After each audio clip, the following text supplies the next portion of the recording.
When discussing the prenup, it's a need for you guys to have a marriage contract or a prenup in the laws of America. That's a necessity, especially when you're coming into a marriage and you have no assets. Oh, she didn't have to say it like that. Who coming into a marriage without no assets?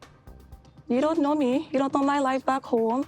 Tensions rise between Shahida and Bilal's ex-wife Shahida during part 1 of the tell-all.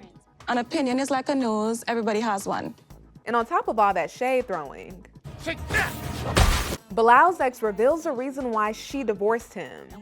And y'all, her answer is very similar to Shahida's complaints. I felt like I was receiving more of an imam or a father figure when I was wanting to hear from my husband.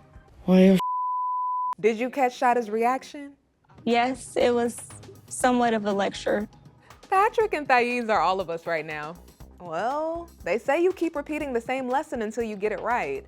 We'll get into how Bilal takes it all. Plus, y'all ain't gonna work out. I would say the same about you guys, but... Nah, it ain't gonna work out for y'all. Jabri was the star of the tell-all. And if you know anything about previous 90 Day Fiancé tell-alls, you know that is never a compliment. You don't think Ari and Bini's relationship is gonna work out? Y'all fake. Y'all ain't gonna work out. Damn. Some might see it as him just expressing himself, but in my opinion, it was unnecessarily mean. But you know what? He met his match with Patrick's brother, John. You happy? You gonna have a happy family? You won't. Okay, Spackles. Man, your Spackles are blinding me, though, bro. Man. You know what I'm saying? I'm trying to, I don't know if I can focus up in they here. shining off your head, boy. Oh, You I can see that. Yeah. Not the double take of John's head, though. Let's get into it. Okay, Spackles. Hey 90 Day Fans fam, it's Melicia. Before we get into part 1 of the season 9 tell-all, which was interesting to say the least, I chatted with Emily and luckily Kobe got off work early. Yes, he's working. So he was able to join the chat and we talked about it all. What's your response to viewers who feel as if you take advantage of your dad's kindness? Well, you only see one side. Kay wants to know, why did you think it was more important to spend money on a ring and a wedding ceremony instead of saving so you and Kobe can get your own place as a family?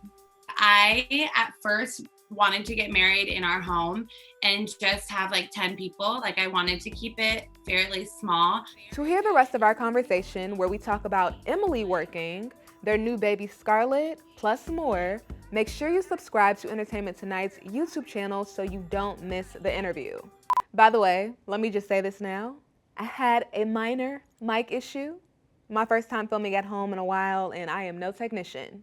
But it's not that bad. You'll get the answers to your burning questions. Just wanted to let you know, partially because of the perfectionist in me. I always want to make sure I give you the best experience. All right? Okay. On to the tell-all. 2 folks are pregnant. In baby news, Thais and Patrick are expecting, as well as Kara and Guillermo. Congrats, y'all. And oh yeah, they had commentators for the tell-all. OG 90 Day cast members Tim and Kenny. I just need like a whole segment with just Jibri and Ari. It was like the tell-all and pillow talk mashed together, which I honestly could have done without, but cute idea. When I came here, it was a complete shock. All right, let's get into what goes down between Bilal and Shahida before his ex comes out. Bilal went through it during the tell-all. He cannot catch a break with this show. I kind of begged him basically to be on it with me. I bet he will not be signing up for it again. If I were him, I wouldn't. What was the biggest shock for you? So many. The prank. First, Kobe tells Bilal his thoughts on the prank he pulled on Shahida. The prank was the worst prank ever for me because, like, you place her in a position where everybody will feel like, no, this is a gold digger about the woman you intend to spend the rest of your life with. That's a good point, because I sure did think Shahida was a gold digger when she first got here. Next, Bilal takes another hit when Ari calls him out for having an answer to everything. It's not a test, it's just words of confirmation. Like, we always talk about the same thing. We want to build an empire together, Ari? Yeah, I just want to say, Bilal, you always have an answer for everything.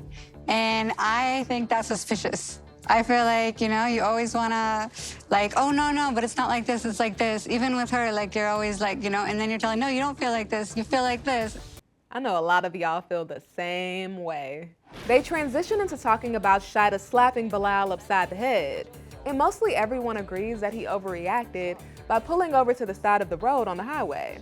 And that is when I realized when he pulled aside of the road, I say, you know what, this man kind of take a joke. I say, you're dishing it, but you can't take it. What's that one? Okay. I feel like... I get where you're trying to go with this, Miona, but Jibri and Bilal are two totally different type of men. Not trying to be shady or anything, but because they are two different type of men, in my opinion, you can't compare their reactions. Again, hindsight, something I should have did. Apologize as well to overreacting. Bilal goes on to take responsibility for doing the most in the car that day, which leads to this moment. The only moment someone starts to show him love on the set. I want to say something. I want to be like you whenever I grow up. Just the way you talk, and you always say sorry. That's like one of the most important things, because we got to accept. But Patrick came in and shut that down real quick. He's a salesman. He is an amazing salesman. That is what we are all witnessing right now. No one can really get their point across, and if they do, it's twisted and It's a felted. manipulation tactic. And being a salesman, I'm watching in awe.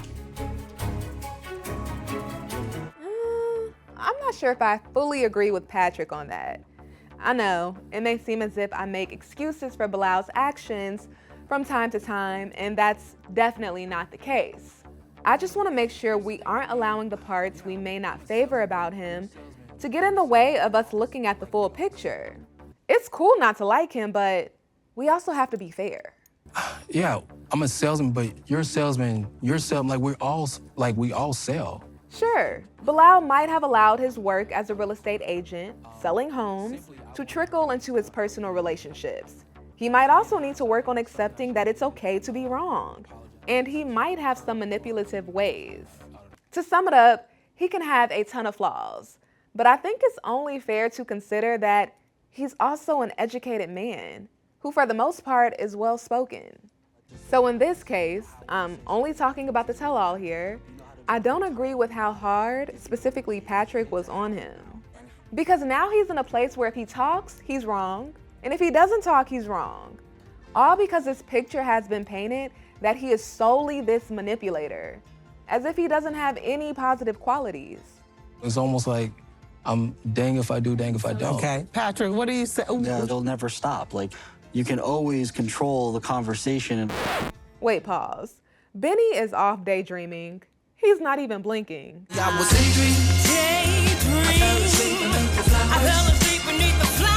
He was not invested in this tell-all at all. I noticed that from the beginning. Okay, back to the serious talk. They'll never stop. You can always control the conversation in a way because you know what to say, when to say, you know how when you say something, how that person's gonna react. You know how to drop your tone, you know how to get people engaged. It's a habit now. And how do you think that manifests itself in their relationship? When she's saying something, he's like, okay, I understand what you're saying, but this is how I see it. And then he goes into his point. Yeah, like I do. The pot calling the kettle black. And once again, this is not me making excuses for Bilal's behavior. He has some work to do, which we're clearly about to see. But I'm all about being fair. I feel like you, like a salesperson, you have to say back something. Because you always have to win that conversation. So is that what you just It's saw? called overcoming objections. Yeah. So, Patrick, you know everything. Well, okay, if the comment is about your behavior, do you automatically say, well, but what about your behavior, as opposed to just not really. Concentrating on fixing the behavior that she's talking not really. about? Yes, Sean. Not really. That's exactly it. Yes. Okay. Babe, you do that. Uh-oh, now we're getting passive-aggressive now. Okay, you just said okay, kind of like shutting it down. No, whatever she says. If he would have said something other than just okay. Okay. it still would have been an issue. Tell me how you see it, because I don't even see how he can talk without there being a problem now. And the same man that called him out for acting like a salesman does it in his own relationship. Listen to his point. Yeah, like I do. Yet no one is questioning him when he talks. I don't get it. Bilal is still very close with his ex-wife, Shahida. She has agreed to join us today, and we're very excited to have her. Everyone, please welcome Shahida. All right, the drama continues. We learned earlier in the season that Bilal's ex, Shahida, is stern. I didn't come here to play games today. And she comes to take care of business, honey. I came to the tell-all today to state my piece. There was a breakdown in the communication with Shahida and I, and that caused a breakdown with Bilal and I. When the truth is revealed, he'll owe me an apology, she will too, and we can move forward in a positive space from there. I'm not sure what she expects Shahida to apologize for. In my eyes, Shahida handled it pretty well when Shahida confronted her about signing Bilal's prenup. I don't know how well you know Bilal or how long you've known him, but I know it isn't 10 years or 15 years of putting in, you know, the work that you see that he has produced. And so, you know, the kids have been here, I have been here. So I'm coming from that point of view where he needs to protect himself and for the children's sake. Yeah. Well, I think that's a conversation Bilal and I definitely need to have. And I think we haven't reached an agreement when it comes to that. Okay. Yeah. I don't remember her stepping out of line in any type of way, if anything. Shahida crossed some lines. Her approach was intense.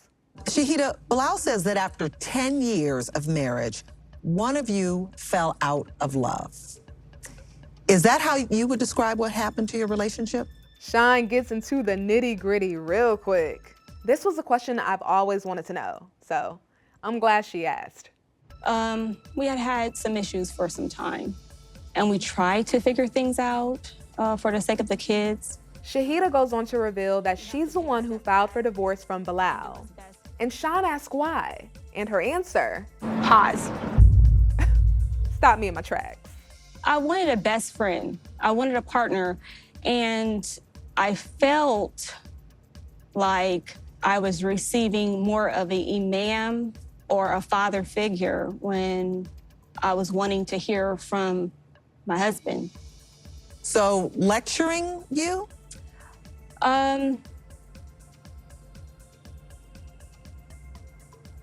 Yes, it was somewhat of a lecture. You know what? I would love to hear Bilal's mom, a 90-day MVP honoree, whoop whoop, shout out to y'all. I would love to hear her reaction to two women now that we know of having the same complaint about her son. That would be interesting. And Shahida starts to talk about Bilal being a neat freak, which was something that also played a role in them separating. I told y'all, Bilal could not catch a break this episode. They say relationships mirror you. They will put right in front of your face the things you need to work on. Bilal's very particular about how he wants the house. And so when you have two small kids too, that becomes a problem with how the house could be in disarray. So that makes you feel uneasy. Shahida, controlling, neat freak, lecturing. Does it give you any reason to be concerned that obviously that same behavior is still there? I'm seeing a pattern, I'll be fair. Well, in Shahida's case, she was still young. But as a woman who's 37, I still wanna work and help him. I wanna work on us. I'm not gonna give up on my relationships. Well, Shahida did have one message for Shahida during the premiere episode. I wish some luck. This whole conversation really puts those words into perspective now.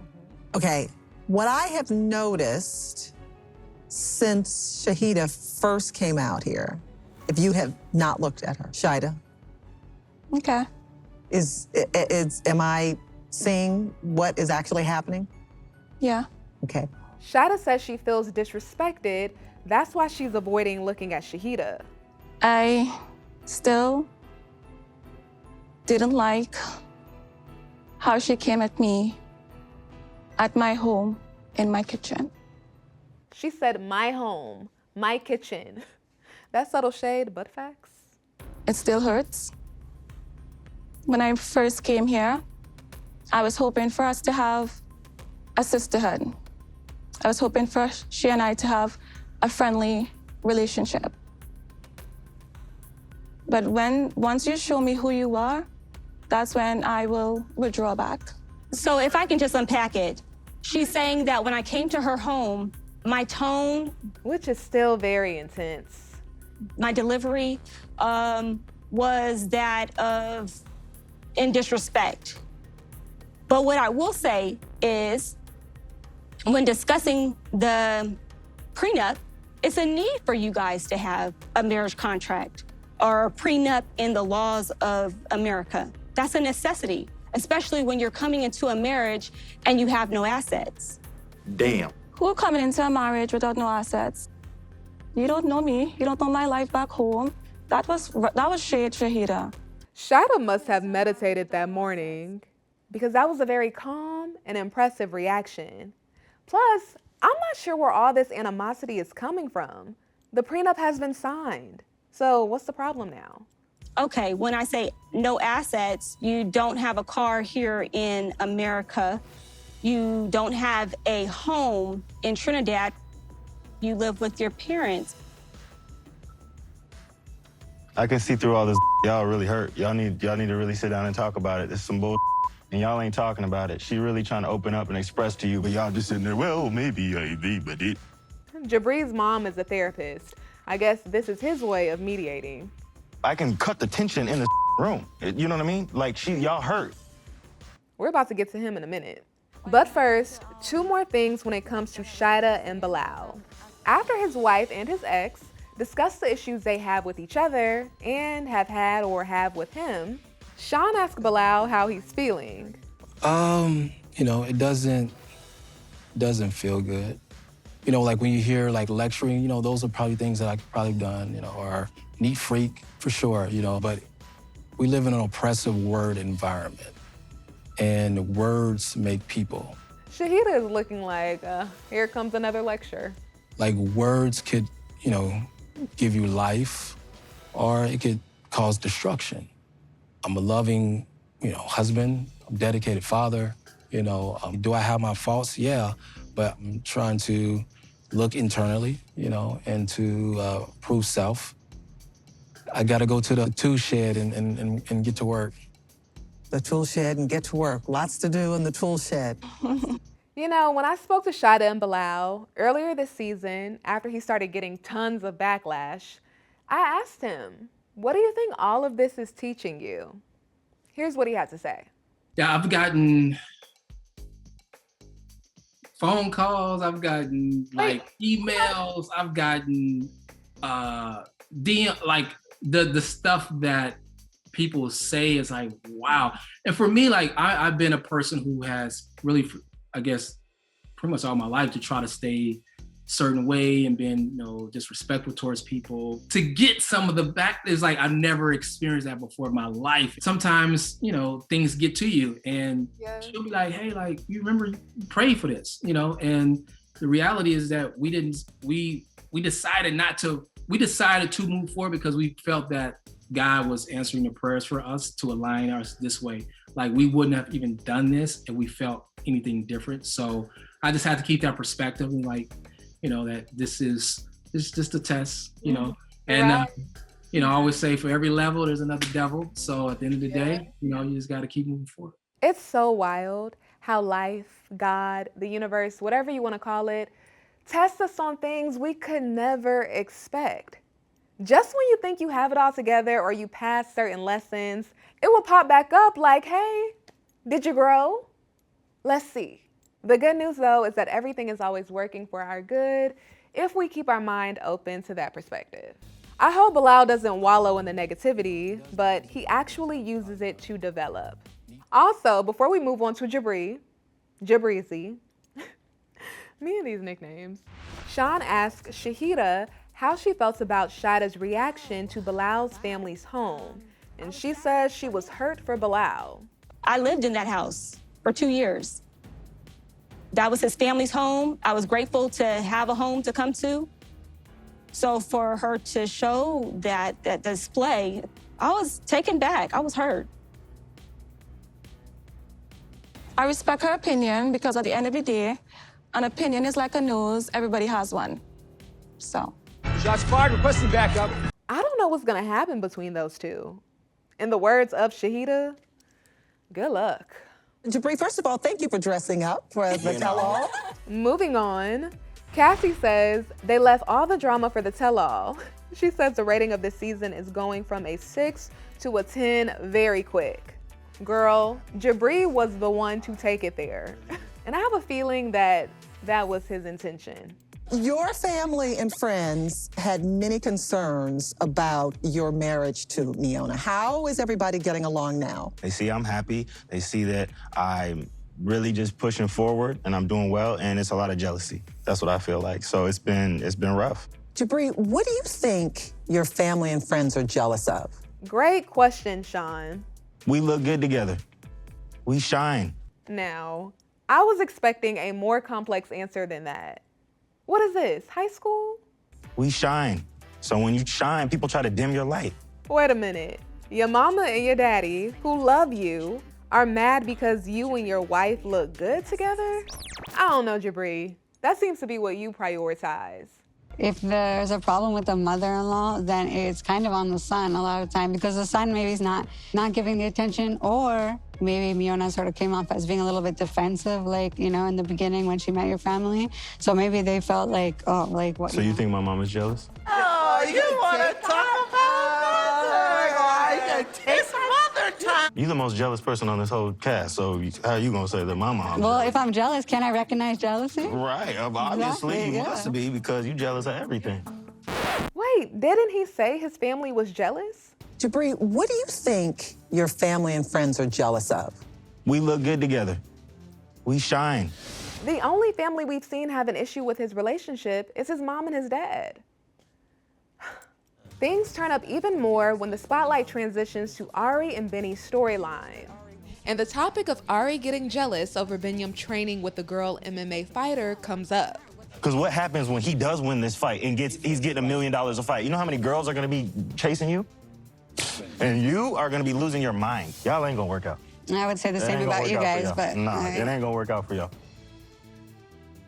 You don't think Ari and Bini's relationship is gonna work out? Y'all fake. Y'all ain't gonna work out. We're fake? Yeah. Ooh. Ari said, oh. Jabri, why do you think they're not gonna work out? I know they're not gonna work out. It's not I don't think. She's Why? too jealous. She's too jealous. You're holding him back. She's holding you back, bro. You a star. It's funny because Jabri is telling Binyam what people, including his best friend, have told him about Miona. He's one of the most talented people I've ever met. When he's motivated and he has a goal, you can't stop Jabri. That's why I'm so confused where how he doesn't see this, because that fire just deteriorated. That fire is just gone. Miona, she holds him back. Isn't that something? She's holding you back. She's not a star. She's dimming your light. I'm just being real with you. Shots fired. Shots fired? Why isn't Binyam saying anything? Once again, people are coming at his woman and he is tight-lipped. All right, last but not least, because some stuff is gonna go down next week, let's take a look at Jabri's sparkle argument with Patrick's brother, John. And for context, for those of you who may not know, John has a very unique personality. It's just who he is, but he loves his brother. That was like 3 weeks ago. As John was chatting with Thais about their issues, Jabri butts in. You drunk right now? Jabri. Drunk. Yeah, how many beers you drank this morning, bro? Nothing, man. I had 6 last night. Damn, sound like you had the 12-pack this morning. No, man, your sparkles are blinding me, though, bro. Man. You know what I'm trying to, I don't know if I can focus up Yeah, in they here. shining off your head, boy. Oh, You better I get can that. see that. Yeah, put that. I've never been a good Joner. Some people are good with comebacks, clearly. Do you think your brother is whipped? Yeah. Yeah. 100%. Yeah, without a doubt. I love you, though. Love you, but you're definitely whipped. You whipped. You happy. You gonna have a happy family. You won't. Okay, Spackles. You won't. Okay, Spackles. Your ass will never. You a joke. I was having a conversation with him, but then you opened your mouth. Nah, you a joke. And then I have to respond. I apologize. You need to stop third wheeling, bro. Third wheeling? Yeah, you all in their business. Like, this your brother, brother. How's your family doing on the farm? It's not your brother. You gotta treat him like your brother. Are you still living at home? And then you Are you talking still about, living at home, you bro? talking about your Come on girl now, right now. Sparkles. You talking Come on about now, your brother's Sparkles. girl right now. Come on. And the sparkle beef continues next week as those two threaten to get physical. Are you crying? No, I ain't crying. It sounds like you're crying. I don't want it to escalate to that point. You know what I mean? Well, if you're gonna bring it, bro, you gotta take it. Listen, You know what I'm taking saying? Nothing you giving. You gonna be the one taking a lot. Okay, Sparkles. No problem. I'm gonna knock him out if you bring him up there. No, you're not. No, you're not. That's not how that story ends. Who do you think will win between Jibri and John? I'm just playing, don't answer that. But on a serious note, Jabri has been spewing negativity all day. I'm not surprised that he's finally met his match. We'll see what happens. All right, 90 Day Fans fam, make sure you stick with ET because we are covering it all. I will see you next time.